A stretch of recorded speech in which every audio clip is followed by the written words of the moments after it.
तो नमस्कार, आप सभी का इस YouTube चैनल पर एक बार फिर से मैं स्वागत करता हूं। दोस्तों, हम बात कर रहे थे किसके बारे में, साइंस के बारे में। और साइंस के लिए हमने प्रीवियस क्लासों के अंदर हमने शुरू कर रखा था बायोलॉजी वाला पोर्शन, यानी कि जीव विज्ञान का पोर्शन। और जीव विज्ञान के पोर्शन में आज अपन कुछ जो हमारे सेल्स जो है, सेल से रिलेटेड जो भी उसके अंदर अंग पाए जाते हैं सेल के अंदर, उनके बारे में डिस्कशन करेंगे। उसको मैं बहुत ही ब्रीफ में करवाऊंगा, इसलिए करवाऊंगा क्योंकि वहां से क्वेश्चन पूछने की संभावना नहीं है। इसलिए आप थोड़ा सा ध्यान से इस वीडियो को देखेंगे जिससे कि आपको इस चीज का क्या हो, बेनिफिट हो। ठीक है, चलिए बात करते हैं। सबसे पहले दोस्तों, हमने कल कोशिका सिद्धांत के बारे में अच्छे से पढ़ लिया था कि उसको कोशिका सिद्धांत किसने दिया था और कुछ फैक्ट जो थे उनके बारे में डिस्कशन किया था। आज मैं अलग अलग बात करता हूं। किसी भी एक सेल की अगर मैं बात करूं, कोशिका की अगर मैं बात करता हूं दोस्तों, कोशिका की अगर मैं बात करूं तो कोशिका के अंदर मूल रूप से 3 भाग अवश्य देखने को आपको मिलेंगे। पहले की अगर मैं बात करना चाहूं दोस्तों, तो पहली है कोशिका झिल्ली। कौन सी है? कोशिका झिल्ली है। उन्हीं फैक्ट की बात करेंगे जो क्या है, इंपॉर्टेंट है। 2 नंबर की अगर मैं बात करूं तो वो है कोशिका द्रव्य। क्या है? कोशिका द्रव्य है। और कोशिका द्रव्य के अंदर जो संरचना पाई जाती है उसको बोलते हैं केंद्रक। क्या बोलते हैं? केंद्रक, यानी कि जिसको अपन इंग्लिश में बोलते हैं न्यूक्लियस। ठीक है, अब यहां से अगर मैं देखना चाहूं दोस्तों, तो कोशिका द्रव्य और जो केंद्रक है, इन दोनों को मिलाकर के अपन बोलते हैं जीव द्रव्य। क्या बोलते हैं? जीव द्रव्य कहा जाता है। ठीक है, कोशिका द्रव्य और केंद्र को सम्मिलित रूप से क्या बोलते हैं? जीव द्रव्य कहा जाता है। ठीक, अब यहां से कोशिका झिल्ली जो है, किसी भी सेल्स के अंदर कोशिका झिल्ली जो है वो किसी भी कोशिका का सबसे बाहरी आवरण होता है। वही बात करें, 2 प्रकार की सेल्स होती है। एक प्लांट सेल होती है जिसको अपन पादप कोशिका बोलते हैं, और एक होती है एनिमल सेल, यानी कि जिसको अपन बोलते हैं जंतु कोशिका। मेरे शब्दों पर जाइएगा, ध्यान से इसको सुनिएगा। एक तो होती है पादप कोशिका, एक होती है जंतु कोशिका। पादप कोशिका के अंदर दोस्तों अगर मैं बात करना चाहूं तो पादप कोशिका जो है, इसके अंदर जो सबसे आउटर लेयर जो है, सबसे बाहरी जो आवरण है, वो ध्यान से सुनिएगा कौन सा होता है। तो सबसे बाहरी आवरण इसके अंदर आपको देखने को मिलेगा कोशिका भित्ति, जिसको अपन बोलते हैं सेल वॉल। क्या बोलते हैं? कोशिका भित्ति है, या जिसको अपन क्या बोलते हैं? सेल वॉल बोलते हैं। ठीक है, सेल वॉल। और ये सेल वॉल किससे बनी होती है? सेल्यूलोज से। कार्बोहाइड्रेट है, इसका नाम है सेल्यूलोज, और उस सेल्यूलोज से ये कोशिका भित्ति क्या होती है? बनी हुई होती है। ठीक है, हेमीसेल्यूलोज, पैक्टिन, प्रोटीन्स वगैरह जो है, उनसे पादपों की जो है कोशिका भित्ति बनी होती है। ठीक है, मेनली सेल्यूलोज आप याद रखिएगा। जंतु कोशिका की अगर मैं बात करूं तो इसका जो आउटर मोस्ट जो लेयर है, सबसे बाहरी जो आवरण है एक सेल्स के अंदर, अगर सबसे बाहरी आवरण जंतु कोशिका की अगर बात करूं तो याद रखिए दोस्तों, उसके अंदर पाई जाती है कोशिका झिल्ली, जिसको सेल मेम्ब्रेन बोलते हैं, कोशिका कला बोलते हैं। दोनों ही इसी का ही नाम है, जीव द्रव्य। ठीक है ना, कोशिका कला बोलते हैं, कोशिका झिल्ली भी इसको ही कहा जाता है। ठीक, ये बात आप ध्यान रखिएगा। अगर मैं बात करना चाहूं दोस्तों आगे की तरफ, तो क्या पादप कोशिका के अंदर भी कोशिका झिल्ली पाई जाती है? ऑब्वियसली कोशिका झिल्ली पादप कोशिका के अंदर भी पाई जाती है। जो प्लांट्स के अंदर होती है, पेड़ पौधों की जो कोशिकाएं होती है, उनके अंदर क्या पाई जाती है? सबसे बाहर की तरफ कोशिका भित्ति होती है। और कोशिका भित्ति जो है, इसके अंदर, इसके जस्ट अंदर वाली साइड जो है वो पाई जाती है सेल मेम्ब्रेन, यानी कि जिसको बोलते हैं कोशिका झिल्ली। कोशिका झिल्ली पाई जाती है। क्लियर है दोस्तों? ये बात यहां से क्वेश्चन ध्यान से देखिएगा। यहां से क्वेश्चन क्या आ सकता है? यहां से क्वेश्चन ये पूछा जा सकता है कि जंतु कोशिका के सबसे बाहरी आवरण कौन सा है? तो आप बताएंगे कोशिका झिल्ली है। और पादप कोशिका का सबसे बाहरी आवरण कौन सा है? तो कोशिका भित्ति है, जो सेल्यूलोज की बनी होती है। ठीक है, यहां ये थोड़ा सा डिफरेंशिएशन था इन दोनों के बीच में, ये थोड़ा आप ध्यान रखें। अगर मैं बात करूं दोस्तों, ये कोशिका झिल्ली जो है वो 2 प्रकार के पदार्थों से बनी होती है। एक तो वसा से बनी होती है, और एक बनी होती है प्रोटीन से। वसा और किससे बनी होती है? प्रोटीन से बनी होती है। वसा को इसके रूप में, कोशिका झिल्ली में जो फैट पाई जाती है, वसा जो पाई जाती है, उसको बोलते हैं फोस्फोलिपिड। क्या बोलते हैं दोस्तों? फोस्फोलिपिड। फोस्फोलिपिड कहते हैं दोस्तों।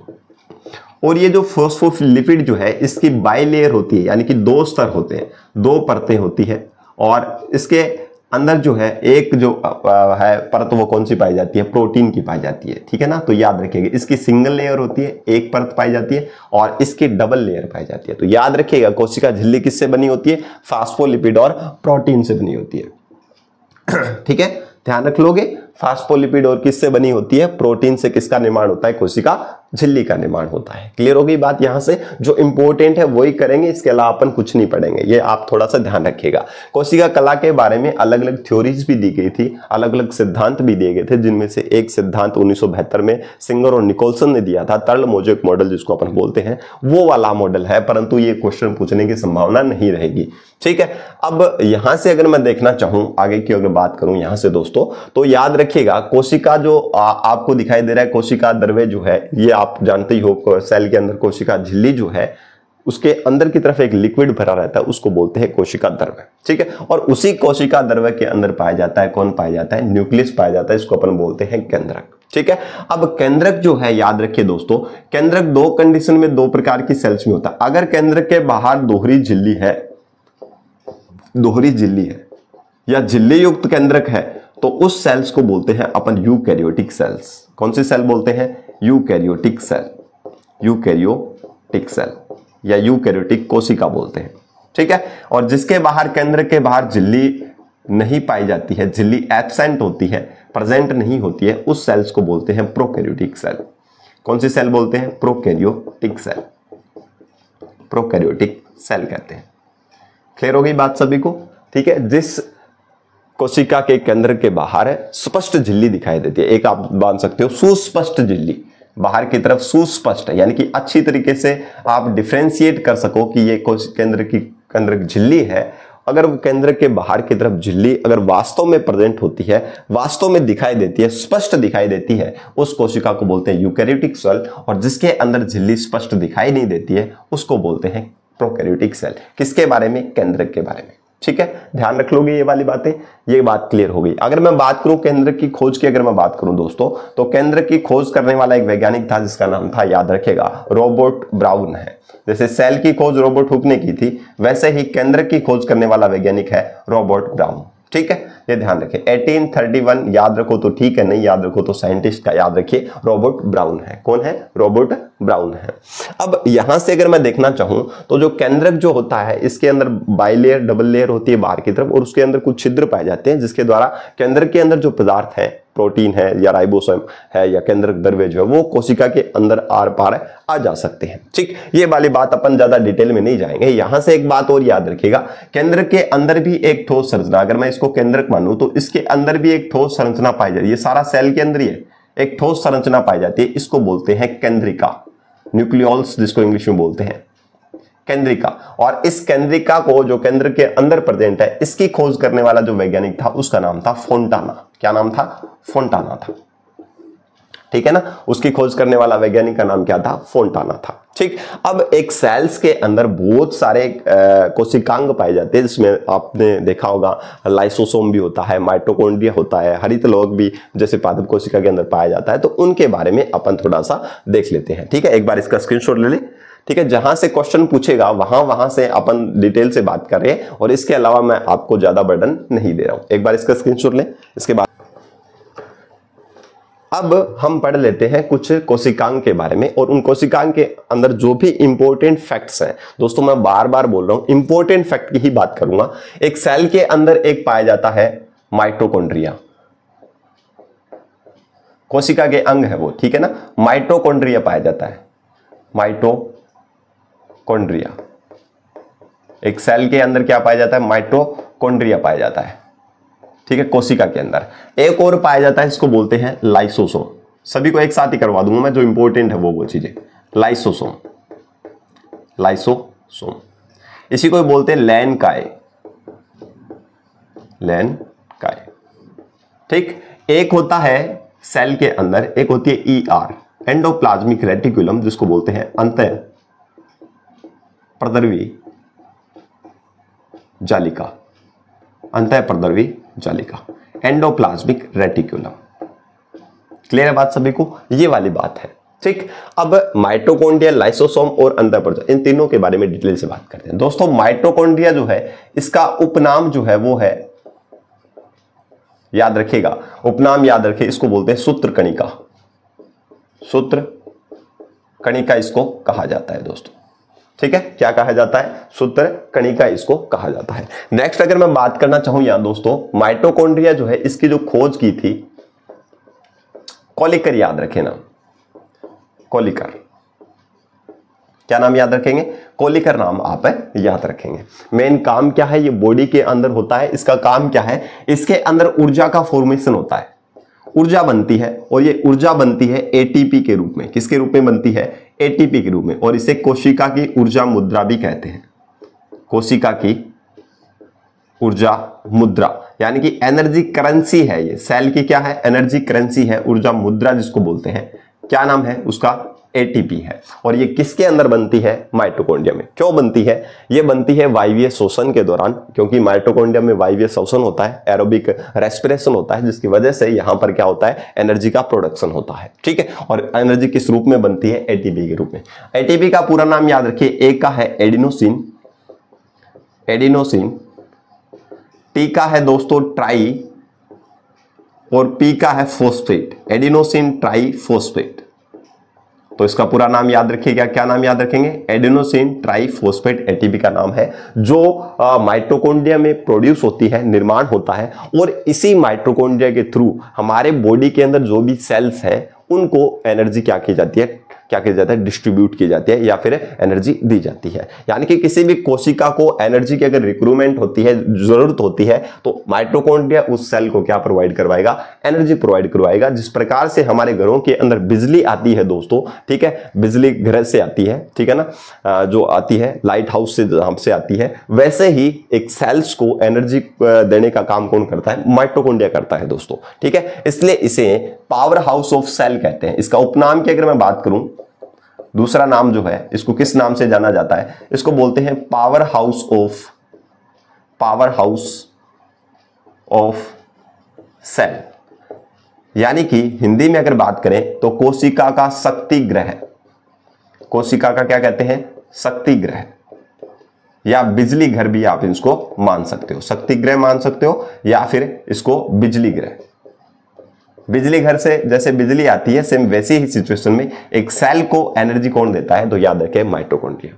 पक्षी जो होते हैं उनके पंखों के अंदर अधिक मात्रा में, ठीक है ना, उनकी जो सेल्स होती है उनमें अधिक मात्रा में माइटोकॉन्ड्रिया प्रेजेंट होते हैं, जिसकी वजह से उनको लगातार एनर्जी मिलती रहती है। और जिन सेल्स के अंदर माइटोकॉन्ड्रिया अधिक होगा वहां पर एनर्जी भी ज्यादा होगी। ठीक है, जो बॉडी के पार्ट्स या फिर जो अंग जो है उनको ज्यादा कार्य करते हैं, उनमें माइटोकॉन्ड्रिया की माइटोकॉन्ड्रिया जो है वो बहुतायत में पाए जाते हैं, बहुत ज्यादा मात्रा में पाए जाते हैं, जिसकी वजह से उनको एनर्जी मिलती रहती है। तो बेसिक जो इंफॉर्मेशन जो है माइटोकॉन्ड्रिया की अगर मैं बात करूं, ये एक दोहरी झिल्ली का कोशिकांग है, डबल लेयर होती है इसके बाहर की तरफ, दोहरी झिल्ली, याद रखिएगा, दोहरी झिल्ली, यानी कि इसके ऊपर डबल लेयर होती है, एक बाहर की तरफ होती है और एक होती है अंदर की तरफ। ठीक है, अंदर की तरफ, अंदर वाली झिल्ली जो है वो फोल्ड हो जाती है, वलित हो जाती है, और ये एक संरचना बनाती है, इसको बोलते हैं क्रिस्टी। क्या बोलते हैं दोस्तों? क्रिस्टी बोलते हैं। ठीक है, कैसे होता है ध्यान से सुनिएगा। अगर मैं ये माइटोकॉन्ड्रिया बनाना चाहूं तो ये माइटोकॉन्ड्रिया का बाहरी लेयर है, और इसके अंदर जो अंदर वाली जो लेयर है वो इस प्रकार से फिंगर लाइक स्ट्रक्चर बना लेती है, इस प्रकार से। और इस प्रकार की स्ट्रक्चर को, ये कौन सी लेयर है? अंदर वाली लेयर है दोस्तों, अंदर वाली लेयर है, और ये अंदर वाली लेयर ऐसे फोल्ड हो जाती है और इस प्रकार से ये उभरी हुई स्ट्रक्चर बनाती है, और इनको बोलते हैं क्रिस्टी। क्या बोलते हैं? क्रिस्टी बोलते हैं दोस्तों। ठीक है, तो आपसे पूछा जा सकता है क्रिस्टी का संबंध किससे है? तो माइटोकॉन्ड्रिया से है। एक्चुअल में क्वेश्चन कहां से पूछने की संभावना है? यहां से पूछेगा पावर हाउस ऑफ सेल जो है वो किसे कहते हैं, या कोशिका का बिजली घर किसे कहते हैं, कोशिका का शक्ति ग्रह किसे कहते हैं? तो आपके दिमाग में एक नाम आ जाना चाहिए, माइटोकॉन्ड्रिया को कहते हैं। माइटोकॉन्ड्रिया के अंदर खुद का क्या होता है? डीएनए होता है, वन स्ट्रैंड, एकल स्ट्रैंड या एक रज्जुक डीएनए या आरएनए या फिर राइबोसोम प्रेजेंट होता है, खुद का ही होता है, इसलिए ये खुद इंडिपेंडेंट है प्रोटीन संश्लेषण करने में भी। तो ये याद रखिएगा कि माइटोकॉन्ड्रिया एक दोहरी झिल्ली है, डबल झिल्ली होती है, बाहर वाली झिल्ली और अंदर वाली झिल्ली। बाहर वाली झिल्ली, अंदर वाली झिल्ली अंदर फोल्ड हो जाती है, फिंगर लाइक स्ट्रक्चर बनाती है, जिसको अपन बोलते हैं दोस्तों क्रिस्टी। ठीक, और ये क्या करता है? एनर्जी का प्रोडक्शन करता है। इसके अंदर एरोबिक रेस्पिरेशन होता है, वायवीय श्वसन होता है इसके अंदर। कौन सा श्वसन होता है? तो आप ध्यान रखिएगा, कौन सा श्वसन है इसके अंदर? वायवीय, एरोबिक रेस्पिरेशन, वायवीय श्वसन इसके अंदर पाया जाता है।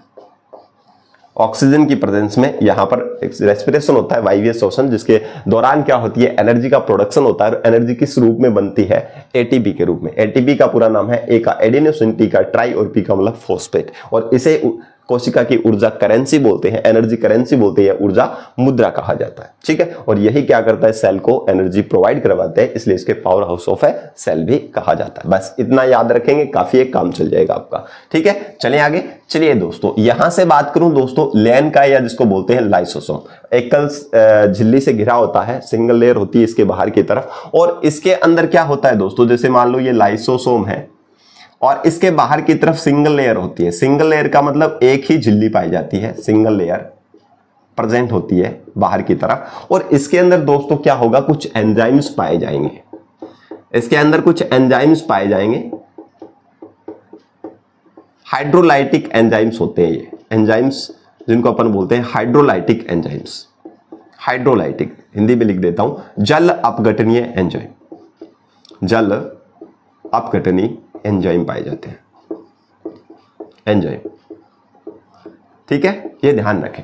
अब इसके अंदर जो एंजाइम है, कौन कौन से एंजाइम है, जैसे प्रोटीन के लिए प्रोटीएजेस, कार्बोहाइड्रेट्स, ठीक है, लाइपेजेस, ठीक है, कार्बोहाइड्रेजेस, मतलब ये प्रोटीन, वसा और कार्बोहाइड्रेट का पाचन करने के लिए कुछ एंजाइम्स होते हैं जो इसके अंदर भरे होते हैं, जिनको अपन बोलते हैं जल अपघटनीय एंजाइम के रूप में बोल सकते हैं। जब भी कभी किसी भी हमारे शरीर के किसी हिस्से पर चोट लगती है तो सेल्स दबती है, आप सभी को पता है। तो अगर वहां से अगर सेल दब जाती है तो जिस भी कोशिका जिसके अंदर ये लाइसोसोम है या जो लेनकाय है, अगर कोशिका पर चोट लगती है, उस ड्यूरेशन के अंदर ये कोशिका जो लाइसोसोम, कोशिका के अंदर जो लाइसोसोम है उसके ऊपर भी चोट लगती है, और जिसके दौरान से ये फट जाता है और ये एंजाइम जो है वो क्या हो जाते हैं, बाहर निकल जाते हैं। हाइड्रोलाइटिक जो एंजाइम्स है वो सारे के सारे कहां निकल जाएंगे, बाहर निकल जाएंगे दोस्तों, जिसकी वजह से जिस सेल में ये रहता है उसी सेल को ही क्या कर देता है, डाइजेस्ट कर देता है, पचा देता है या पाचन कर देता है उसका, और इस कारण से इसको बोलते हैं आत्मघाती थैली। इसका उपनाम याद रखेंगे, आत्मघाती थैली, आत्मघाती थैली। सुसाइडल बैग इसको बोलते हैं, सुसाइडल बैग, यानी कि ये एक सेल्फ सुसाइडल बैग है, क्योंकि ये खुद ने आत्महत्या कर ली, यानी कि जिस सेल में ये रह रहा है उसी सेल को ही क्या कर देता है, पचा देता है, या उसी सेल को ही नष्ट कर देता है, मार देता है, इसलिए इसे आत्मघाती थैली कहा जाता है। ठीक, तो आपसे क्वेश्चन क्या पूछा जाएगा, आपसे यही पूछा जाएगा, बहुत बार क्वेश्चन ये पूछा भी गया है कि आत्मघाती थैली के नाम से किसे जाना जाता है, तो याद रखिए दोस्तों, लाइसोसोम को। ठीक है, इसकी खोज की अगर मैं बात करूं, डी ड्यूवे नामक वैज्ञानिक ने इसकी की थी खोज, डी ड्यूवे, इसने इसकी क्या की थी, खोज की थी। इंपॉर्टेंट नहीं है इतना, बस ये याद रखिएगा।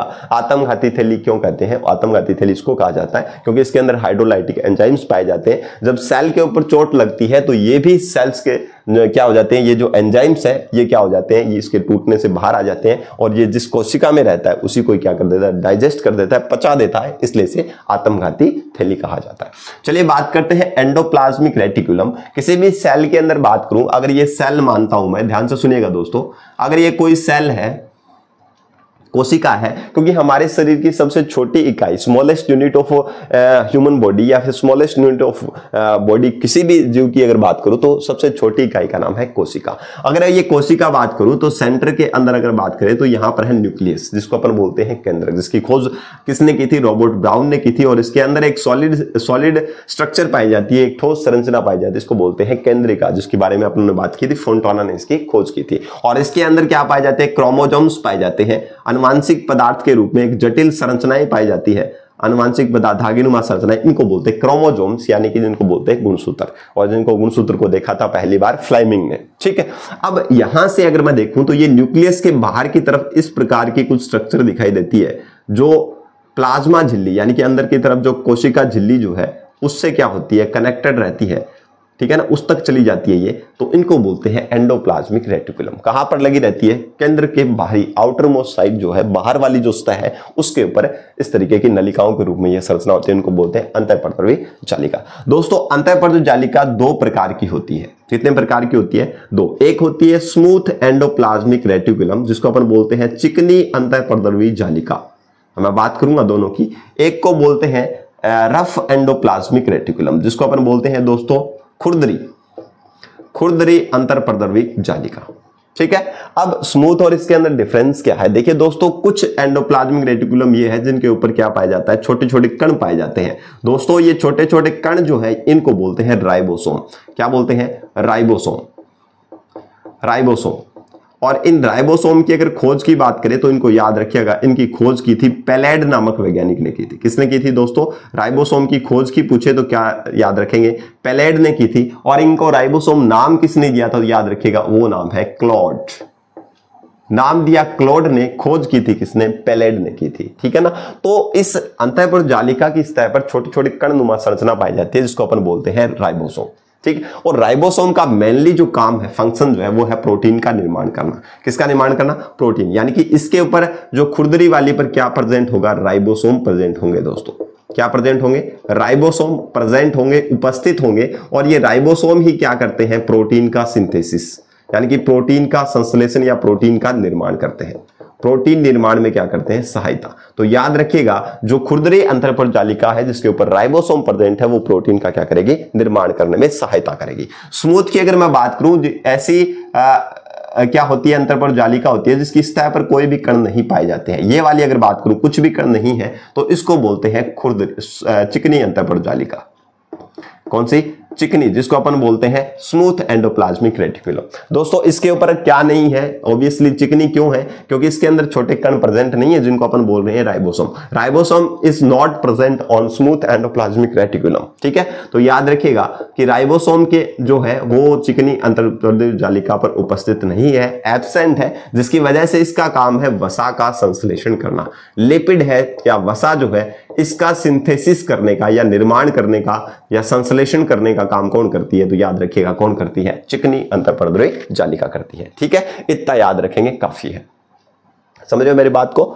ठीक है, पोर्टर ने इसकी खोज करी थी। अगर लिखना चाहो तो आप ध्यान रखिएगा, पोर्टर ने इसकी क्या करी थी? खोज करी थी। ठीक है, इतना इंपॉर्टेंट नहीं है, आप इतना ध्यान रखिएगा कि दो प्रकार की होती है, चिकनी और खुरदरी। चिकनी पर राइबोसोम प्रेजेंट नहीं है जो वसा और प्रोटीन का संश्लेषण करती है, और खुरदरी पर राइबोसोम प्रेजेंट है और राइबोसोम की खोज पेलेड ने की थी और नाम इसको क्लॉड ने दिया था। और इसका राइबोसोम का काम ही क्या है? प्रोटीन का निर्माण करना, प्रोटीन का संश्लेषण करना। इसलिए जिसके ऊपर राइबोसोम प्रेजेंट होंगे, किसके ऊपर प्रेजेंट है? खुरदरी पर, तो इसका काम क्या हो जाएगा? प्रोटीन का संश्लेषण करना।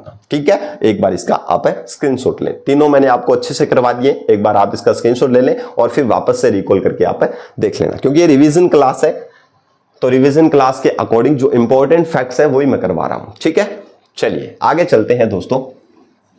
मोस्ट इंपॉर्टेंट दो जो है वो तो याद रखिएगा कि किसे आत्मघाती कोशिका की आत्मघाती थैली किसे कहते हैं? तो याद रखिएगा लाइसोसोम है। और पावर हाउस ऑफ सेल किसे कहते हैं? कोशिका का बिजली घर या फिर शक्ति घर किसको कहते हैं? माइटोकॉन्ड्रिया को। ठीक है, राइबोसोम का काम क्या है? प्रोटीन का संश्लेषण करना है। ठीक, अब इसी राइबोसोम के बारे में एक बार डिस्कशन कर लेते हैं थोड़ा सा। राइबोसोम ये भी सेल्स के अंदर पाया जाता है, राइबोसोम। ठीक है, ये राइबोसोम हो गया। अब राइबोसोम की अगर मैं बात करूं दोस्तों, तो इसके ऊपर याद रखिए बिना झिल्ली रहित होता है। इसके बाहर की तरफ कोई झिल्ली नहीं है, झिल्ली रहित कोशिकांग है। याद रखिएगा, ये क्वेश्चन पूछा गया है कि कौन सा कोशिकांग है जो झिल्ली रहित होता है या जिसके बाहर की तरफ झिल्ली नहीं पाई जाती है? तो याद रखिएगा दोस्तों, कोशिका का कौन सा है? राइबोसोम है, जिसके बाहर की तरफ झिल्ली नहीं पाई जाती है। अगर इसी कोशिकांग की अगर मैं बात करूं दोस्तों, अभी आपने देखा इसकी खोज किसने की थी? तो अभी आपको मैंने बताया पेलेड ने की थी। किसने की थी? पेलेड ने की थी। और इसकी जो नाम जो दिया था वो किसने दिया था? राइबोसोम नाम दिया था, क्लॉड ने दिया था। ठीक है, ये दो प्रकार के होते हैं राइबोसोम, जिनमें से एक 70S टाइप का होता है और एक होता है 80S टाइप का। 70S टाइप के राइबोसोम पाए जाते हैं प्रोकैरियोटिक सेल में, जिसका प्रोकैरियोटिक का मतलब है ऐसी सेल जिसके अंदर जो है वो केंद्रक के बाहर की तरफ सुस्पष्ट यानी कि अच्छी तरीके से झिल्ली नहीं पाई जाती है, उनको बोलते हैं प्रोकैरियोटिक सेल। प्रोकैरियोटिक सेल में पाया जाता है। ठीक है, और 80S जो राइबोसोम है इस जो पाया जाता है यूकैरियोटिक सेल में। दो टाइप्स के होते हैं यूकैरियोटिक सेल। दोस्तों S जो है इसका मतलब होता है स्वेडबर्ग इकाई। ये साइंटिस्ट थे और उन्हीं के नाम पर इसको रखा गया, इसका नाम स्वेडबर्ग इकाई है। इकाई का मतलब है कि 70S और 80S राइबोसोम जो है ये कुछ इकाइयों से मिलकर बने होते हैं। एक बड़ी इकाई होती है और एक छोटी इकाई होती है। अगर मैं बात करना चाहूं यहां दोस्तों 70S जो राइबोसोम है इसकी जो इकाई है एक तो 50s से बनी होती है, 2 उप इकाइयों से बना होता है, और एक होता है 30s, यानी कि 50s से और 30s का मतलब वही स्वेडबर्ग है, 2 इकाइयों से बने होते हैं, ठीक है ना। तो ये ध्यान रखिएगा। इस प्रकार से ये एक बड़ी इकाई होती है और एक छोटी इकाई होती है। इसमें भी है 60 और 40 होती है, ठीक है। तो ये बात थोड़ी सी आप बोलोगे कि 50 और 30 180 हो गए, यहाँ पर 70 कैसे है, तो ये एक दूसरे के अंदर थोड़े ओवरलैप रहती है, इसलिए इसको 50 और 30 के रूप में लिखा जाता है, ठीक है। इतना ज्यादा इंपॉर्टेंट नहीं है अपने लिए, बस अपने को इतना याद रखना है कि 17 और 80 टाइप के होते हैं। झिल्ली रहित कोशिकांग है, एकमात्र झिल्ली रहित कोशिकांग कौन सा है? राइबोसोम है। खोज किसी पेलेड ने, नाम दिया था क्लोड ने। मेन फंक्शन इसका क्या है? कार्य याद रखेंगे, कार्य है प्रोटीन का संश्लेषण करना, सिंथेसिस ऑफ प्रोटीन, प्रोटीन का संश्लेषण। संश्लेषण का मतलब है निर्माण, तो प्रोटीन का निर्माण करने के लिए रिस्पॉन्सिबल कौन है? तो याद रखिए दोस्तों कौन है? ये है राइबोसोम, ठीक है ना। ये बात आप थोड़ी सी क्लियर रखिएगा, ठीक। अब बात कर लेता हूं मैं, एक होती है सेल के अंदर एक पाई जाती है रिक्तिका।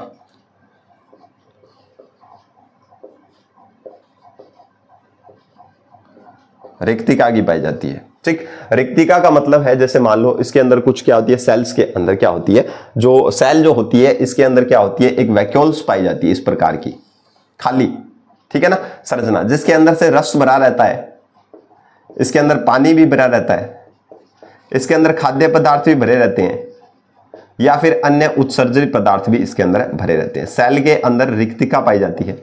क्या पाई जाती है? रिक्तिका पाई जाती है, ठीक है। खाली एक स्पेस होता है जिसकी एक संरचना सी होती है जिसके अंदर रस, पानी, खाद्य पदार्थ, उत्सर्जन पाया जाता है, उत्सर्जित पदार्थ पाए जाते हैं, उत्सर्जित पदार्थ पाए जाते हैं, ठीक है। ये कोशिका के बाहर उत्सर्जित पदार्थों को अलग करने में भी या बाहर छोड़ने के लिए भी रिस्पॉन्सिबल होती है, ठीक है। तो ये है। अब इस रिक्तिका के बाहर की तरफ एक झिल्ली होती है, ये क्वेश्चन पूछा जा सकता है। एक सिंगल लेयर होती है, एक ही लेयर होती है, मैं डबल नहीं है ये मैं बना रहा हूं, मैं बस ड्रॉ कर रहा हूं। एक ही लेयर होती है, एक ही परत होती है, इसको बोलते हैं टोनोप्लास्ट।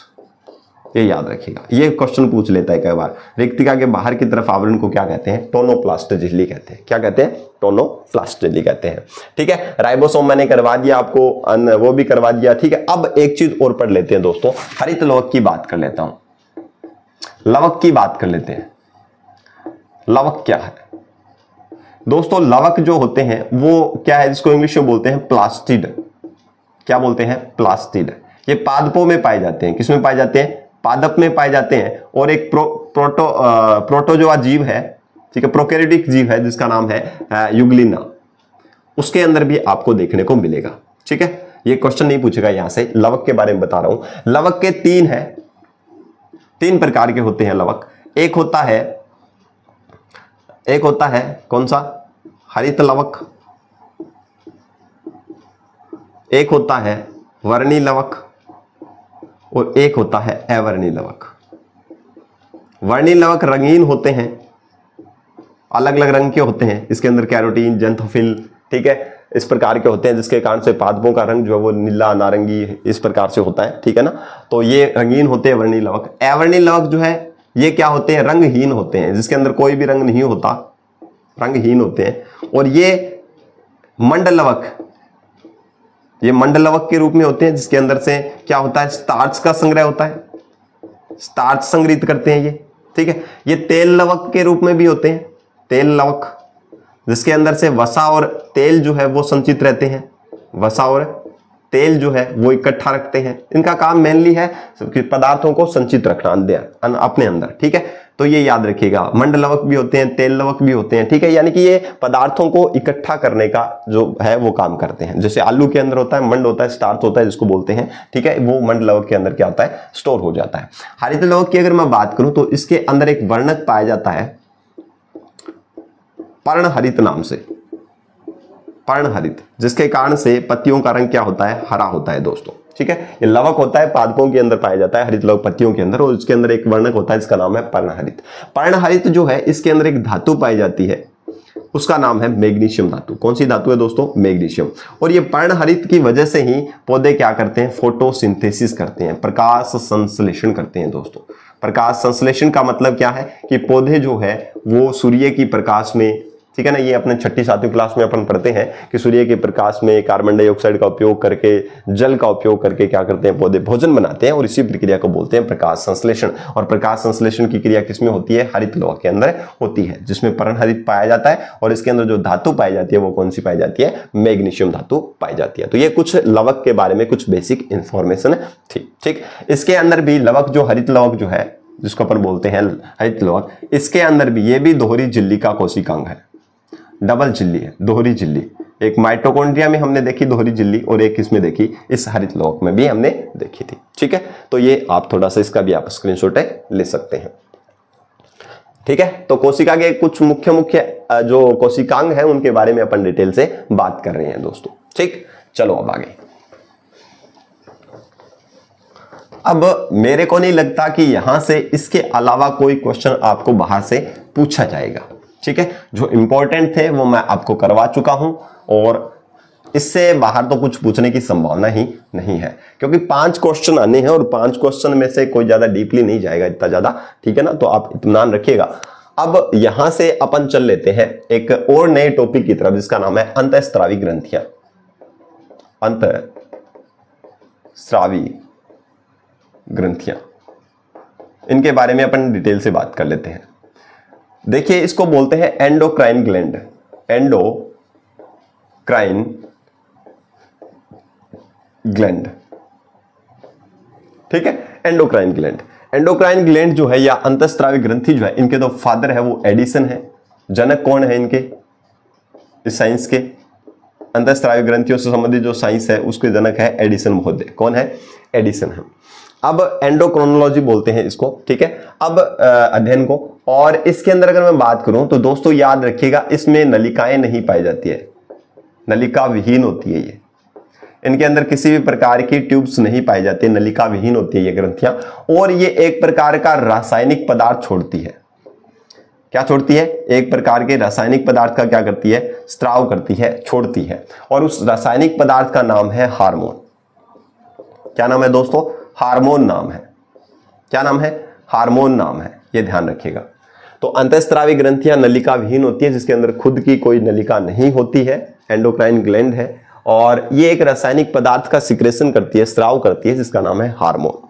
अब ये हार्मोन जो है, ये अगर नलिकाएं नहीं है तो हार्मोन जाएगा कहां, ये हार्मोन चला जाता है फिर ब्लड के अंदर, रक्त में चला जाता है। और रक्त जैसे जैसे शरीर के अलग अलग भागों में पहुंचता है, वैसे वैसे जहां पर इन हार्मोन की जरूरत होती है, जहां पर इनका टारगेट होता है, लक्ष्य होता है, उन लक्ष्य अंगों तक ये रक्त के साथ क्या हो जाते हैं, चले जाते हैं, लक्ष्य अंगों तक ये पहुंच जाते हैं। तो मेनली अगर मैं बात करूं यहां से दोस्तों, तो हमने क्या पढ़ा, अंतःस्रावी ग्रंथि है, जिनके जनक जो है अंतःस्रावी ग्रंथियों से संबंधित जो विज्ञान जो उसके जनक है एडिसन महोदय हैं। नलिका विहीन ग्रंथियां होती है जो एक रासायनिक पदार्थ का सिक्रेशन करती है, जिसको बोलते हैं हार्मोन। और हार्मोन सीधे रक्त में चले जाते हैं और रक्त से अलग अलग जो बॉडी के जो पार्ट है, जहां पर इनकी रिक्रूटमेंट होती है, जरूरत होती है, वहां पर आवश्यकता होती है, वहां पर ये क्या हो जाते हैं, चले जाते हैं। ठीक, समझ गए बात मेरी बात समझ गए, लक्ष्य अंगों तो क्या हो जाते हैं, पहुंच जाते हैं। अब यहां से अगर मैं बात करूं तो सबसे पहली जो ग्रंथि है अंतःस्रावी, उसकी बात कर लेते हैं। उसका नाम है हाइपोथैलेमस। एक एक चीज को मैं टच करता हुआ चलूंगा।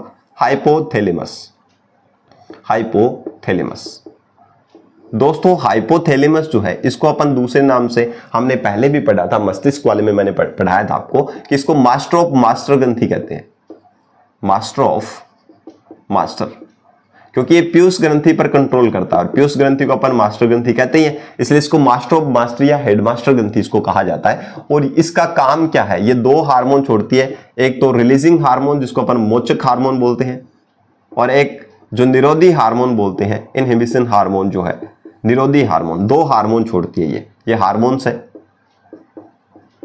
हार्मोन। ठीक है, यहां पर नाम गलत लिख दिया गया, ठीक है, हार्मोन ये छोड़ती है। मोचक हार्मोन कहता है पीयूष ग्रंथि को हार्मोन को स्त्रावित करने के लिए प्रेरित करता है। मोचक का मतलब रिलीज करना। ठीक है, तो पीयूष ग्रंथि को हार्मोन छोड़ने के लिए प्रेरित करता है, हार्मोन स्त्रावित करने के लिए प्रेरित करता है कि हार्मोन छोड़ो, स्त्रावित के लिए प्रेरित करता है। और ये क्या करेगा, कंट्रोल करेगा, रोकेगा, ठीक है ना। यानी कि ज्यादा मात्रा में अगर हार्मोन सिक्रेट हो गया तो उसको फिर कंट्रोल करने का काम भी यही करता है। इसका मतलब ओवरऑल बात है कि हार्मोन सिक्रेट करने के लिए मोटिवेट भी करेगा, हार्मोन सिक्रेशन को भी रोकेगा भी, इसलिए इसको बोलते हैं मास्टर ऑफ मास्टर ग्रंथि, यानी कि ये पीयूष ग्रंथि पर क्या करता है, कंट्रोल करता है। मस्तिष्क के अंदर पाया जाता है। यह हाइपोथैलेमस कहां प्रेजेंट होता है, अपने ब्रेन में होती है, मस्तिष्क।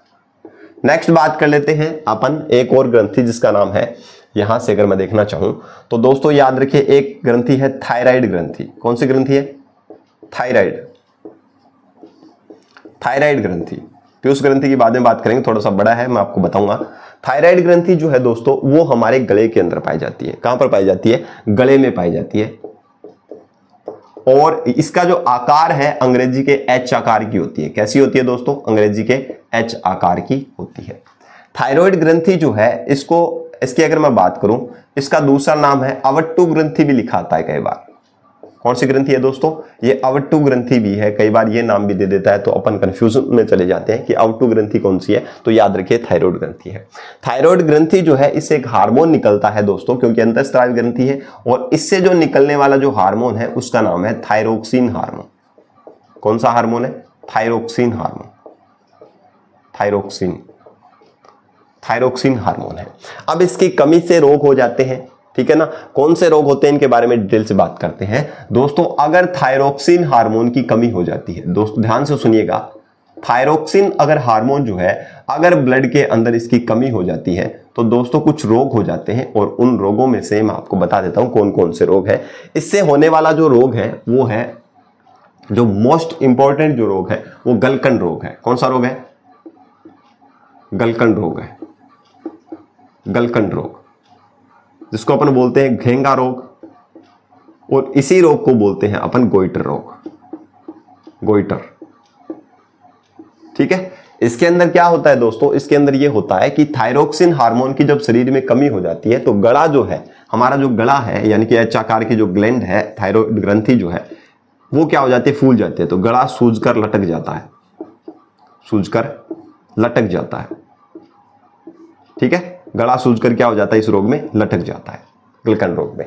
तो इसका उपचार क्या हो सकता है, इसमें बेसिकली उपचार अगर देखा जाए तो आयोडीन युक्त नमक खाना चाहिए। डॉक्टर क्या करते हैं, आयोडीन युक्त नमक की क्या देते हैं, सलाह देते हैं। आयोडीन युक्त नमक जो है वो खाना चाहिए, इसके अंदर आयोडीन प्रेजेंट हो। आयोडीन क्या काम करता है, आयोडीन करता है ये वाली जो ग्रंथि है इसको स्टिमुलेट कर देता है। कौन सी ग्रंथि को, थायराइड ग्रंथि जो है इसको उत्तेजित करता है, स्टिमुलेट कर देता है, जिससे ये हार्मोन क्या होता है, सिक्रेट करता है, ठीक है। जिससे हार्मोन की कमी नहीं होगी, और हार्मोन की अगर आयोडीन हार्मोन इस ग्रंथि को स्टिमुलेट कर देता है, उत्तेजित कर देता है हार्मोन स्त्रावित करने के लिए, तो इस हार्मोन की कमी होगी नहीं, और होगी नहीं तो इसका मतलब गलकंड रोग नहीं होगा। इसलिए डॉक्टर जो है वो आयोडीन नमक खाने की क्या देते हैं, सलाह देते हैं।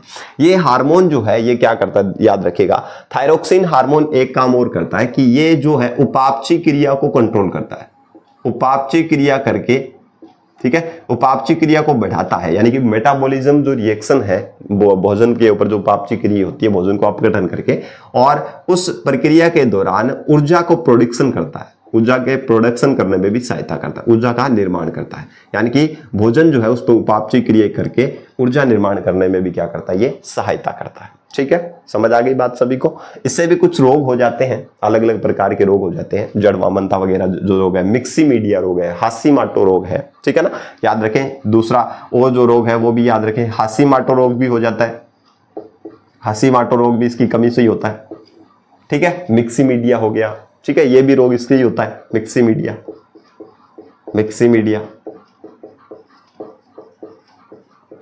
जड़ वामनता मान सकते हो।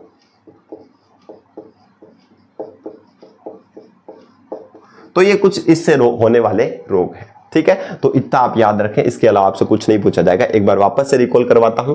अंतःस्रावी ग्रंथियां इसके जनक एडिशन है, नलिका विहीन ग्रंथियां होती है, रासायनिक पदार्थ छोड़ती है जो सीधे रक्त में चले जाते हैं और रक्त से क्या हो जाते हैं, शरीर के अलग अलग भागों में पहुंच जाते हैं। पहली है हाइपोथैलेमस जो मस्तिष्क में पाई जाती है, मास्टर ग्रंथि कहते हैं, मोचक हार्मोन और निरोधी हार्मोन छोड़ती है। ये पीयूष ग्रंथि को हार्मोन स्रावित करने के लिए प्रेरित करता है, जिससे हार्मोन सीक्रेट होंगे और ये रोकेगा। ठीक है, तो इन दोनों का काम ओवरऑल मास्टर ग्रंथि है, यानी कि पीयूष ग्रंथि पर कंट्रोल करना। थायराइड ग्रंथि गले में होती है, एच आकार की होती है, थायरोक्सिन हार्मोन छोड़ती है और इसी को दूसरा नाम है अवटु ग्रंथि। इससे एक हार्मोन निकलता है, इसका नाम है थायरोक्सिन हार्मोन। थायरोक्सिन हार्मोन क्या करता है, मेटाबॉलिज्म क्रिया यानी कि भोजन पर उपापचय क्रिया के दौरान ऊर्जा का प्रोडक्शन करने में भी सहायता करता है। थायरोक्सिन की कमी से कुछ रोग हो जाता है, इसका नाम है गलकन रोग है, गोइटर रोग है, घेंगा रोग है, गला सूज के लटक जाता है और उपचार के लिए डॉक्टर आयोडीन युक्त नमक का सलाह देते हैं, जिससे थायराइड ग्रंथि स्टिमुलेट रहती है और इससे क्या होता है, हार्मोन सीक्रेट हो जाता है। ठीक है, हासीमाटा रोग, मिक्स मीडिया, जड़वामनता जैसे ये इसकी कमी से होने वाले कुछ रोग है और इससे प्लूमर रोग भी हो जाता है। प्लूमर रोग है, नेत्रोसेंध गलकंड जो है वो भी रोग हो जाते हैं, अधिकता से होते हैं वो रोग है, तो वो इतने ज्यादा इंपॉर्टेंट है नहीं, तो अपने को जो इंपॉर्टेंट है वो याद रखने हैं। ठीक है, कौन सी ग्रंथि से कौन सा हार्मोन सीक्रेट होता है ये ज्यादा इंपॉर्टेंट रहता है, तो आप इन पे ज्यादा फोकस कीजिएगा। चलिए बात करते हैं नेक्स्ट। अब कुछ ग्रंथियों को एक साथ अपन देख लेते हैं। पीयूष ग्रंथि की बात कर लेते हैं, थोड़ी सी बड़ी ग्रंथि है, इसके बारे में थोड़ा सा अपन देखते हैं। पीयूष ग्रंथि से तो कुछ हार्मोन पूछ सकता है कि ये कौन कौन से हार्मोन सीक्रेट करती है, इस प्रकार से आपसे पूछा जा सकता है, तो ध्यान से सुनिएगा। पीयूष ग्रंथि की अगर मैं बात करूं, पीयूष ग्रंथि, इसी को अपन बोलते हैं पिट्यूटरी ग्लैंड, इंग्लिश में इसको पिट्यूटरी ग्लैंड भी बोलते हैं, पिट्यूटरी ग्रंथि। ठीक है, कहां पर पाई जाती है, मस्तिष्क में ही होती है। ये कहां होती है इसकी स्थिति, मस्तिष्क में पाई जाती है। ठीक है, कहां स्थित होती है तो ध्यान रखिएगा, ये मस्तिष्क में ही होती है। वहीं बात करें, इसका जो आकार है मटर के दाने का आकार का होता है, ऐसे क्वेश्चन नहीं पूछेगा, मटर का दाना होता है वैसे आकार की होती है ये। ठीक है, अब इस ग्रंथि को अपन उपनाम किससे जाना जाता है, अभी मैंने आपको बताया, इस ग्रंथि को उपनाम कौन से उपनाम से जाना जाता है, मास्टर ग्रंथि। कौन सी ग्रंथि है दोस्तों, मास्टर ग्रंथि के नाम से इसको जाना जाता है। क्योंकि मास्टर ग्रंथि क्यों कहते हैं इसको, जैसे इसको हेडमास्टर बोल रहे थे, क्यों, क्योंकि इसके ऊपर कंट्रोल कर रहा था हाइपोथैलेमस। और ये क्या है, अन्य जो अंतःस्रावी ग्रंथियां हैं, अन्य जो एंडोक्राइन ग्लैंड है, अन्य ग्रंथियों पर कंट्रोल करता है। ठीक है, तो ये मास्टर हो गया। जो अन्य अंतःस्रावी ग्रंथि है उन पर क्या करता है, कंट्रोल करता है। जैसे हार्मोन के थ्रू आप पता चल जाएगा आपको कि कैसे होता है, ध्यान से सुनिएगा। ठीक है, ये ध्यान रखें। अगर मैं बात करूं इसी पीयूष ग्रंथि की, पिट्यूटरी ग्लैंड की, तो इससे कुछ हार्मोन सीक्रेट होते हैं। हार्मोन, एक हार्मोन है जिसका नाम है, एक हार्मोन जो है वो क्या है, STH हार्मोन। कौन सा हार्मोन है दोस्तों, ध्यान से सुनिएगा, कौन सा हार्मोन है, STH हार्मोन है। STH हार्मोन को क्या बोलते हैं, इसको बोलते हैं, क्या बोलते हैं, S का मतलब सोमेटोट्रोपिक। ठीक है ना, S का मतलब क्या, सोमेटोट्रोपिक स्टिमुलेटिंग हार्मोन। ठीक है, STH का नाम क्या है, सोमेटोट्रोपिक, सोमेटोट्रोपिक हार्मोन, ट्रोपिक हार्मोन। सोमेटोट्रोपिक हार्मोन जो है दोस्तों, इसकी जो कमी हो जाती है, इसका दूसरा नाम है, इसको वृद्धि हार्मोन भी कहते हैं। कौन सा हार्मोन कहते हैं, वृद्धि हार्मोन।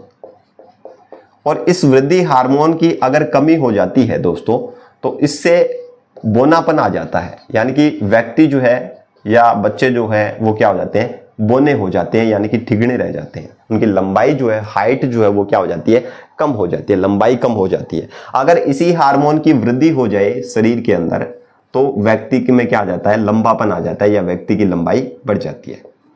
ठीक है ना, तो बोनापन और लंबापन कौन से हार्मोन के लिए रिस्पॉन्सिबल है, तो याद रखिए सोमेटोट्रोपिक हार्मोन, जिसको अपन वृद्धि हार्मोन भी कहते हैं, वृद्धि हार्मोन। इसकी कमी से बोनापन हो जाता है और ऐसे जो बोने हो जाते हैं उनको बोलते हैं मिजेट्स। क्या बोलते हैं, मिजेट्स बोलते हैं। क्या बोलते हैं, मिजेट्स बोलते हैं। जो व्यक्ति बोने रह जाते हैं उनको मिजेट्स बोलते हैं। लगभग 25 और 30 साल की उम्र के अंदर इस जो रोग होता है, इसी के अंदर लंबाई से संबंधित रोग होता है, उसको बोलते हैं सिगमंड रोग। सिगमंड रोग, सिगमंड रोग भी हो जाता है। 25 से 30 साल के जो युवा होते हैं उनके अंदर होने वाला जो रोग है, यानी कि 25 से 30 साल की उम्र में जो रोग होता है बोनेपन की वजह से ही होता है, ठीक है ना, इस कमी से ही होता है, उसको बोलते हैं सिगमंड रोग। कौन सा रोग बोलते हैं? सिगमंड रोग बोलते हैं, ठीक है।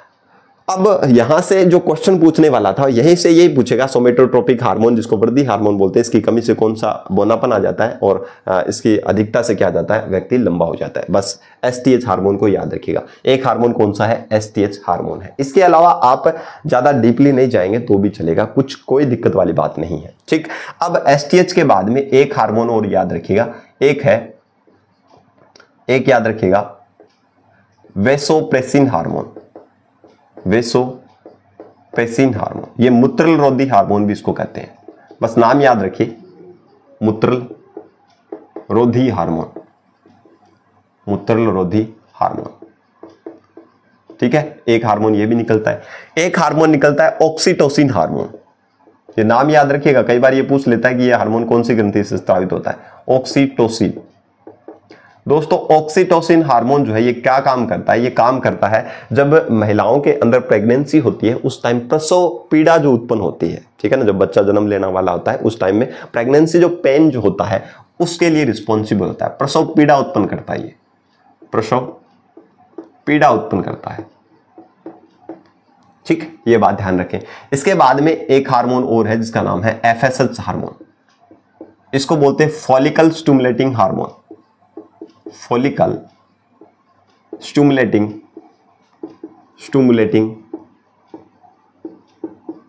हार्मोन, ठीक है, अंड उत्तेजक हार्मोन इसको बोलते हैं, ठीक है। अब इस हार्मोन के अंदर क्या होता है? इस हार्मोन की वजह से इसके क्या क्या काम है? अंड जनन को प्रेरित करता है, यानी कि अंडोत्सर्ग को प्रेरित करता है, अंडोत्सर्ग यानी कि महिलाओं के अंदर जो अंडाशय जो अंडाणु बनता है उसको क्या करता है? बाहर निकालने के लिए, अंडाशय से बाहर निकालने के लिए क्या करता है? रिस्पॉन्सिबल करता है, या अंडाणु के परिपक्वन में यह सहायता करता है, अंड जनन में यह सहायता करता है, ठीक है। अब बात करें अंडाणु के निर्माण में सहायता करता है, एक ये शुक्र जनन में भी सहायता करता है। शुक्र जनन का मतलब जो शुक्राणु जो है, शुक्राणु निर्माण में भी, शुक्राणु निर्माण के लिए रिस्पॉन्सिबल है, अंडाणु निर्माण के लिए भी रिस्पॉन्सिबल है, अंडाणु को उत्सर्जन करने के लिए यानी कि अंडाशय से बाहर निकालने के लिए भी यह है रिस्पॉन्सिबल है। दूसरा है ये एंड्रोजन्स का स्त्राव करता है, एस्ट्रोजन हार्मोन का स्त्राव करता है। एस्ट्रोजन जो एक स्त्री हार्मोन है, जो महिलाओं के अंदर जो भी लक्षण आते हैं वो इसी हार्मोन की वजह से आते हैं, इसका सिक्रेशन करने में सहायता करता है। दूसरा एंड्रोजन का स्त्राव करता है, ये एंड्रोजन्स जो है यानी कि जनन अंगों से संबंधित जो हार्मोन्स हैं उनको एंड्रोजन्स बोलते हैं, इनके एंड्रोजन्स का स्त्राव करने में भी सहायता करता है, ठीक है। तो ये कुछ बेसिक चीजें थी। फॉलिकल स्टिमुलेटिंग हार्मोन जिसको अपन अंड जनन या अंडोत्सर्ग हार्मोन है, ठीक है, अंड जनन में सहायता करता है। शुक्र जनन में भी एफएसएच सहायता करता है। एस्ट्रोजन जो हार्मोन है उसको भी निकालने में ये सहायता करता है, प्रोड्यूस करता है ये, ठीक है। एस्ट्रोजन को में भी ये क्या करता है? सहायता करता है। तो इस प्रकार के हार्मोन्स है जिनके बारे में आपको याद रखना है, ठीक है। बाकी और भी हार्मोन्स है जिनको आपको ज्यादा डिटेल से नहीं जाना है, बस इतना याद रख लेंगे काफी है, ठीक है। तो अंड जनन के लिए या अंडोत्सर्ग के लिए कौन सा हार्मोन रिस्पॉन्सिबल है, शुक्र जनन के लिए कौन सा है, एस्ट्रोजन के लिए कौन सा है, तो ये वाला अगर पूछे तो ये आप याद रखिएगा। पीयूष ग्रंथि से संबंधित कौन सा हार्मोन है? एफएसएच हार्मोन है। नेक्स्ट इसको नर के अंदर बात करें, पुरुष में बात करें तो ये एलएच हार्मोन के रूप में काम करता है, ल्यूटिनाइजिंग हार्मोन जिसको बोलते हैं। और महिला के अंदर क्या करता है? ये ल्यूटिनाइजिंग हार्मोन के लिए महिला के अंदर, और उसके अंदर क्या है? ICSH के हार्मोन के रूप में काम करता है। ये अलग बात है, ये बहुत डिटेल में चला जाता है, इतना आपको इंपॉर्टेंट वाला बात है नहीं, ठीक है। एक है हार्मोन है ल्यूटियोट्रोपिक हार्मोन, LTH हार्मोन। दोस्तों इस हार्मोन का पूरा नाम है ल्यूटियोट्रोपिक hormone, ल्यूटियोट्रोपिक hormone, trophic hormone.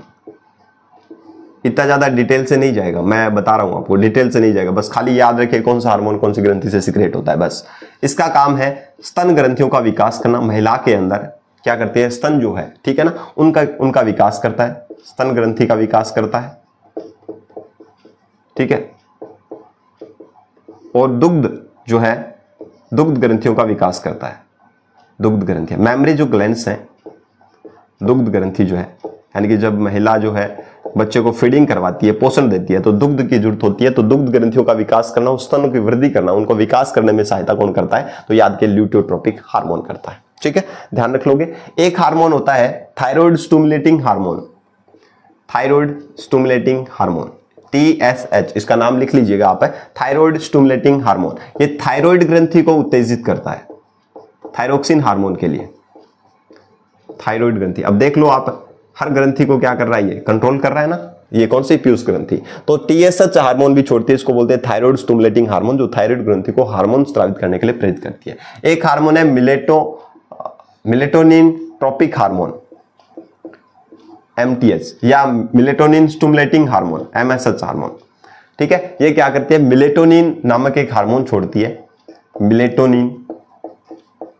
Melatonin जो हार्मोन है उसके स्त्राव को प्रेरित करता है, उसके निकलने को क्या करता है? प्रेरित करता है। कौन सा? MSH hormone. मिलेटोनिन जो है, मिलेटोट्रोपिक जो है स्टिमुलेटिंग हार्मोन जो है, इसका आप थोड़ा ध्यान रखें। सॉरी,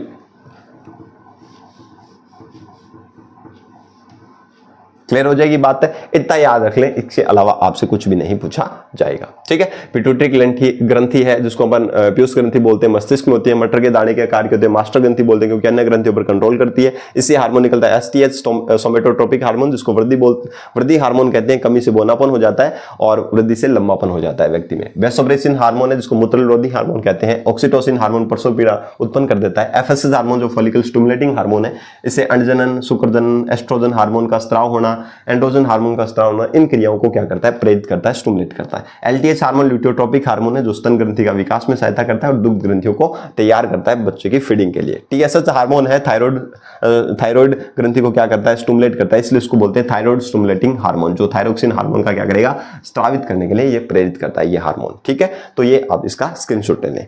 अब चलते हैं अपन नेक्स्ट।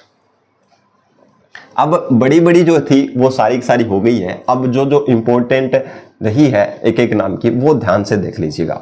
उनसे हार्मोन ही पूछेगा ज्यादातर, बाकी नहीं पूछेगा कि इससे कौन सा क्या है, ज्यादा लंबी चौड़ी बात नहीं पूछेगा। बस मैं आपको एक ही स्लाइड के अंदर करवाने का प्रयास कर रहा हूं।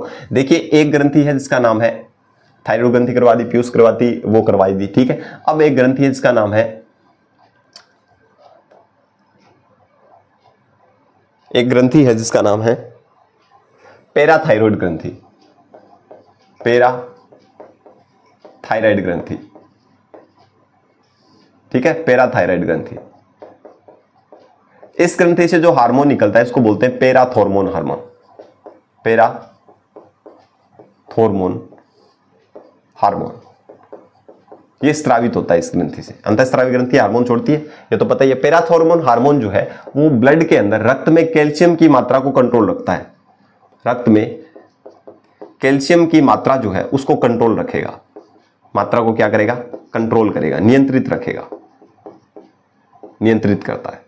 ठीक है, समझ आ गई बात। और इसकी कमी से एक रोग हो जाता है, इसका नाम है रोग। इस हार्मोन की किससे कमी से होने वाला रोग है, उसका नाम है टिटेनी रोग। कौन सा रोग है? टिटेनी रोग। और इसकी वजह से क्या हो जाता है? रक्त में कैल्शियम की मात्रा कम हो जाती है। कैल्शियम की मात्रा क्या हो जाती है? कम हो जाती है। ठीक है, अगर इसकी कमी से टिटेनी रोग होता है जिसकी वजह से रक्त में कैल्शियम की मात्रा कम हो जाती है, तो इसकी अधिकता से भी अगर ज्यादा मात्रा में हो जाए, बैलेंस रहना चाहिए, अधिकता से एक रोग हो जाता है, इसका नाम है ओस्टियोपोरोसिस। Osteoporosis, osteoporosis. ओस्टियोपोरोसिस से क्या होता है कि हड्डियां जो है, हमारे शरीर की जो हड्डियां हैं वो क्या हो जाती है? कमजोर हो जाती है। हड्डियां दुर्बल हो जाती है। हड्डियां क्या हो जाती है? दुर्बल हो जाती है, कमजोर हो जाती है, लचीली हो जाती है, भंगुर होने लग जाती है, टूटनी शुरू हो जाती है। कौन से रोग में? ओस्टियोपोरोसिस रोग में। बस इतना याद रखना है इसके बारे में। पैराथायरॉयड ग्रंथि, इसकी स्थिति कहां पर है? थायराइड के ऊपर पाई जाती है। थायराइड ग्रंथि के ऊपर, ठीक है ना, ऊपर पाई जाती है। कौन सी? पैराथायरॉयड ग्रंथि है। पैराथॉर्मोन हार्मोन स्रावित करती है। इस हार्मोन का काम है कि रक्त में कैल्शियम की मात्रा को नियंत्रित करना, बनाए रखना। इसकी कमी से रोग होने वाला टिटेनी है, जिससे रक्त में कैल्शियम की मात्रा कम हो जाती है। और अधिकता से रोग होता है ओस्टियोपोरोसिस, जिससे हड्डियां जो है वो कमजोर हो जाती है। नेक्स्ट बात करें यहां से, एक ग्रंथि है जिसका नाम है अधिवृक्क ग्रंथि, अधिवृक्क ग्रंथि। और इसी ग्रंथि को बोलते हैं एड्रिनल ग्रंथि, जो किडनी के ऊपर पाई जाती है, एड्रिनल ग्रंथि। अधिवृक्क याद रखिएगा, ये कई बार क्वेश्चन पूछा गया एक बार राजस्थान पुलिस के अंदर कि एड्रिनल दिया नहीं था, अधिवृक्क दे दिया था, ठीक है ना। वृक्क के ऊपर, किडनी के ऊपर पाई जाती है अधिवृक्क ग्रंथि। और इस ग्रंथि से जो हार्मोन निकलता है, उस हार्मोन का दोस्तों याद रखिएगा, उसका नाम है adrenaline hormone. Very very important है ये एड्रिनलिन। और एक हार्मोन है nor adrenaline, nor adrenaline hormone, ठीक है। अब एड्रिनलिन जो हार्मोन है दोस्तों, इसका दूसरा नाम है, इसको नेफ्रिन, एपिनेफ्रिन, एपिनेफ्रिन भी कई बार नाम आ जाता है, एपिनेफ्रिन है। और ये नीचे वाला हो जाएगा नोर एपिनेफ्रिन, ठीक है। एपिनेफ्रिन और नोर एपिनेफ्रिन। एड्रिनल ग्रंथि जो है, इसकी जो है, इस ग्रंथि के अंदर जो हार्मोन निकलता है, ये एड्रिनलिन हार्मोन जो है, इस हार्मोन को 3F हार्मोन कहते हैं। यानी कि 3F का मतलब है, एक तो है फ्लाइट,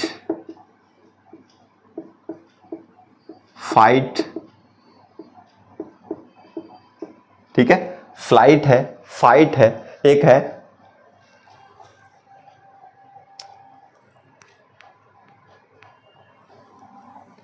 फ्लाइट, ठीक है। क्यों कहते हैं फ्लाइट? का मतलब फ्लाइट भाग जाओ, फाइट लड़ो, फाइट का मतलब है डर, ठीक है। यानी कि इस हार्मोन को बोलते हैं करो या मरो हार्मोन, करो या मरो हार्मोन, करो या मरो हार्मोन। यानी कि यह हार्मोन संकटकालीन परिस्थिति में स्टिमुलेट होता है, संकटकालीन परिस्थितियों में, संकटकालीन स्थितियों में क्या होता है? स्त्रावित होता है, स्थितियों में स्त्रावित होता है। कैसे? जैसे मान लो आपके सामने कोई क्या है, पीछे से कुत्ता भाग रहा आपके पीछे, और आप उस टाइम में क्या हो जाते हो? उससे डर जाते हो, ठीक है। क्या हो गया? फाइट, ठीक है, फाइट नहीं, सॉरी, फ्राइट, डर लग रहा है आपको, ठीक है। तो आपके सिचुएशन में आपके पास है या तो क्या हो जाओ, फ्लाइट भाग जाओ, या फाइट यानी कि लड़ो, ठीक है। डर के सामने या तो लड़ो या फिर उससे क्या हो जाओ, भाग जाओ। तो यानी कि उस टाइम जो सिचुएशन होती है वो डू एंड डाई की होती है, डू एंड क्या होती है? डाई, यानी कि करो या मरो की स्थिति होती है। और उस कंडीशन में आपकी जो एड्रिनल ग्रंथि है वो स्टिमुलेट हो जाती है और उससे एक हार्मोन निकलता है, इसका नाम है एड्रिनलिन, या जिसको बोलते हैं नॉर एड्रिनलिन हार्मोन। ये हार्मोन निकलते हैं, जिसकी वजह से पता कैसे चलेगा? जब डर होता है, संकट की परिस्थिति आती है, तब ही ये ग्रंथि जो है वो स्टिमुलेट होती है और हार्मोन छोड़ देती है, जिसकी वजह से आपको प्रभाव क्या देखने को मिलेंगे? आपका जो ब्लड प्रेशर है वो बढ़ जाता है, बीपी जो है वो बढ़ी हुई मिलेगी, आपके जो है हृदय स्पंदन जो है, हृदय धड़कन जो है वो तेज हो जाएगी, हृदय धड़कन भी क्या हो जाएगी? तेज। पसीना आपको आने लग जाएगा, ठीक है ना। तो कुछ ऐसी सिचुएशन आपके सामने ये क्या हो जाएगी? क्रिएट हो जाएगी। यानी कि ये संकट की परिस्थितियों में क्या होती है? स्टिमुलेट होती है। इसलिए इस हार्मोन को आपातकालीन हार्मोन भी कहते हैं। कौन सा हार्मोन? आपातकालीन हार्मोन, या आपातकालीन ग्रंथि भी इसको कहा जाता है। हार्मोन भी आपातकालीन है और ग्रंथि को भी आपातकालीन ग्रंथि अपन कह सकते हैं, ठीक है। वेरी वेरी इंपॉर्टेंट ग्रंथि है ये अधिवृक्क एड्रिनल ग्रंथि, जिसे एड्रिनलिन या एपिनेफ्रिन, नॉर एड्रिन या नोर एपिनेफ्रिन जैसे हार्मोन निकलते हैं। इसको 3F हार्मोन भी कहते हैं। फ्लाइट, फाइट, फ्राइट जो है ये होता है इसके तीनों। यानी कि फ्लाइट का मतलब है भाग जाओ, फाइट का मतलब लड़ो, और फ्राइट का मतलब है डर, ठीक है। तो ये ऐसी सिचुएशन हो जाती है, डू एंड डाई की कंडीशन हो जाती है, इसलिए इसको करो या मरो हार्मोन कहते हैं। इससे क्या होता है? प्रभाव क्या होता है? बीपी बढ़ जाती है, हृदय धड़कन जो तेज हो जाती है, पसीना आने लग जाता है, सांस भी बढ़ जाती है, फूल जाती है, क्योंकि संकट की परिस्थिति में ऐसे हाव भाव होना संभावित है, ठीक है ना। तो ये किसकी वजह से होता है? एड्रिनलिन हार्मोन की वजह से होता है। इसका आप स्क्रीनशॉट लें। इसके बाद में चलते हैं, कुछ छोटी छोटी ग्रंथियां हैं उनके बारे में। अब इस स्लाइड के अंदर अपन इस वीडियो को कंप्लीट करेंगे क्योंकि काफी टाइम हो जाएगा, और जिसकी वजह से फिर वीडियो लंबा हो जाए तो देखने में कम ही पसंद करते हैं। ज़्यादा मैं लंबी चौड़ी बात नहीं करता हूँ, ओनली फोकस करता हूँ अपने पढ़ाने पर, ठीक है। मैं विश्वास करता हूँ बस पढ़ाने पर, उसके अलावा अदरवाइज दूसरी बातें अपन नहीं करेंगे। नेक्स्ट अपन बात करते हैं यहाँ से दोस्तों, एक ग्रंथि है जिसका नाम है, उससे कमी से रोग लिख लेना आप, अगर उसकी कमी से रोग लिखें, एड्रिनलिन हार्मोन की कमी से रोग हो जाता है एडिसन रोग। कौन सा रोग है? एडिसन रोग। एक रोग है कॉन्स रोग, कॉन्स रोग। कुशिंग रोग उसकी अधिकता से होता है, वो आपसे नहीं पूछेगा, बस आप याद रखिए एडिसन रोग जो है ये याद रखिएगा, इसकी कमी से कौन सा रोग होता है? एडिसन रोग, ठीक है। अब चलिए अपन आगे की तरफ, ये लिख लेना आप। अब अपन बात कर लेते हैं कुछ छोटी ग्रंथि की। एक का नाम है थाइमस ग्रंथि, वक्षस्थल में पाई जाती है थाइमस ग्रंथि, और इससे जो हार्मोन निकलता है वो निकलता है थाइमोसिन। बच्चे में इस ग्रंथि का आकार बड़ा होता है, और जैसे जैसे बच्चा क्या होता है बड़ा होता जाता है, वैसे वैसे इस ग्रंथि का आकार क्या होता जाता है छोटा। थाइमोसिन हार्मोन क्या करता है, प्रतिरक्षा बनाता है, प्रतिरक्षा निर्माण करता है, और रोगाणुओं से शरीर की सुरक्षा करता है, रोगाणु को नष्ट करता है, रोगाणु नष्ट करता है। ठीक है, ये हार्मोन के इसके कार्य है। ठीक है, थाइमस ग्रंथि है, बच्चे में आकार इसका बड़ा होता है, वक्षस्थल में पाई जाती है यहाँ पर, और प्रतिरक्षा का निर्माण करती है, रोगाणुओं को क्या करती है, नष्ट करती है। बस इतना याद रखना है, थाइमोसिन याद रखना है, ये हार्मोन, ये ग्रंथि आ गई। उसके बाद में एक ग्रंथि है जिसका नाम है वृषण। ये आपको मैंने पहले बात कर चुका हूं, पुरुषों के अंदर पाई जाती है, और इससे जो हार्मोन निकलता है उस हार्मोन का नाम है टेस्टोस्टेरोन हार्मोन। कौन सा हार्मोन है, बस याद रखना है, टेस्टोस्टेरोन। और इसे टेस्टोस्टेरोन हार्मोन क्या करता है, पुरुषों के अंदर जो भी लक्षण होते हैं, आवाज का भारी होना, ठीक है, सीने पर बालों का उगना, ठीक है, तो इस प्रकार के जो भी जनन अंगों का विकास होना, ठीक है, तो ये सारी चीजें जो है वो इस हार्मोन की वजह से होती है। नेक्स्ट बात करें, अंडाशय ग्रंथि भी है, और इससे जो हार्मोन निकलता है, हार्मोन की बात कर रहा हूं, इससे निकलता है एस्ट्रोजन, प्रोजेस्टेरोन और रिलैक्सिंग हार्मोन, प्रोजेस्टेरोन और रिलैक्सिंग हार्मोन। ये हार्मोन किससे निकलते हैं, किससे निकलते हैं, अंडाशय ग्रंथि से। ठीक है, इस स्त्री हार्मोन भी इनको कहते हैं, और अंडाशय ग्रंथि से निकलते हैं। तो इन हार्मोनों को याद रखिएगा, बाकी आपको याद रखने की ज्यादा जरूरत है नहीं। एक ग्रंथि और मान लें, एक ग्रंथि और कौन सी माने, थाइमस ग्रंथि आ गई, वृषण आ गया, अंडाशय आ गई, एक अग्नाशय ग्रंथि और है दोस्तों, अग्नाशय ग्रंथि। अग्नाशय ग्रंथि जो है वो मिश्रित ग्रंथि है, मिश्रित ग्रंथि है, और मिश्र ग्रंथि बोलते हैं इसको। ये क्वेश्चन भी पूछा गया, मिश्र ग्रंथि निम्न में से कौन सी ग्रंथि है, तो अग्नाशय ग्रंथि। क्यों है, क्योंकि ये हार्मोन भी छोड़ती है, और हार्मोन छोड़ेगी तो ये किसका काम करेगी, एंडोक्राइन ग्लैंड का काम करेगी, एंडोक्राइन ग्लैंड का काम करेगी, अंतःस्रावी ग्रंथि का काम करेगी। और ये छोड़ती है पाचक एंजाइम्स भी छोड़ती है। तो एंजाइम क्या करेंगे, भोजन के पाचन में सहायता करेंगे। तो ये किसके रूप काम कर गया, बहिस्त्रावी के रूप में। तो ये अंतःस्रावी के रूप में तो पाचक एंजाइम छोड़ती है, और बहिस्त्रावी के रूप में हार्मोन छोड़ती है। ठीक है ना, ये याद रखें। इससे निकलने वाले जो हार्मोन है उनका नाम है इंसुलिन, और एक हार्मोन का नाम है ग्लूकेगॉन, ग्लूकेगॉन, ग्लूकेगॉन हार्मोन। दोस्तों, इंसुलिन हार्मोन और ग्लूकेगॉन हार्मोन ये दोनों ही क्या काम करते हैं, रक्त में शर्करा की मात्रा को बनाए रखते हैं। ये मैं प्रीवियस क्लास उसमें बता चुका हूं, रक्त में शर्करा, शर्करा का मतलब ग्लूकोज, ग्लूकोज, ग्लूकोज की मात्रा क्या रखते हैं, बनाए रखते हैं। मात्रा को क्या रखना, बनाए रखने का काम करते हैं। अगर मान लो किसी भी चांस से इंसुलिन हार्मोन की कमी हो जाती है दोस्तों, एक रोग हो जाता है, इसका नाम है मधुमेह रोग, जिसको अपन बोलते हैं डायबिटीज, मधुमेह रोग। ठीक है ना, ये याद रखिएगा। तो इसकी कमी से होने वाले रोग का नाम याद रखिएगा, कौन सा रोग हो जाता है, मधुमेह रोग हो जाता है। किसकी कमी से, इंसुलिन हार्मोन की कमी से। ठीक है, तो दोस्तों ये कुछ अंतःस्रावी ग्रंथियां थी जिनके बारे में हमने डिटेल से बात की है। उम्मीद करता हूं कि आपको ये सारी की सारी जो ग्रंथियां हैं वो अच्छे से समझ में आ चुकी होगी, और अगर अच्छे से समझ में आई है तो दोस्तों आप एक बात ध्यान से मेरी बात सुन लीजिए कि इनसे बाहर क्वेश्चन नहीं आएगा। ये आप एकदम श्योरिटी देता हूं आप लोगों को, और आप अपनी तैयारी को अच्छे से बेहतर रखिए। नेक्स्ट क्लास में अपन बात करेंगे मानव के जो रोग हैं उनको ट्रिक से पढ़ेंगे, जो जो इंपॉर्टेंट है उनके बारे में डिटेल से बात करेंगे। क्वेश्चन नहीं जाने दिया जाएगा कहीं से भी। और उसके बाद में ये मानव रोग के बाद में आपका जो पोर्शन है वो आनुवांशिक शब्दावलियां हैं, वो कोई 5, 10, 15 एक परिभाषाएं हैं, वो आपको याद रखनी है। और उसके अलावा जो है वो बहुत ही छोटे टॉपिक है, छोटे छोटे टॉपिक है, उनको मैं करवा दूंगा और आपका कोर्स हो जाएगा कंप्लीट। ठीक है, तो मिलते हैं एक नए वीडियो में, तब तक के लिए जय हिंद, जय भारत।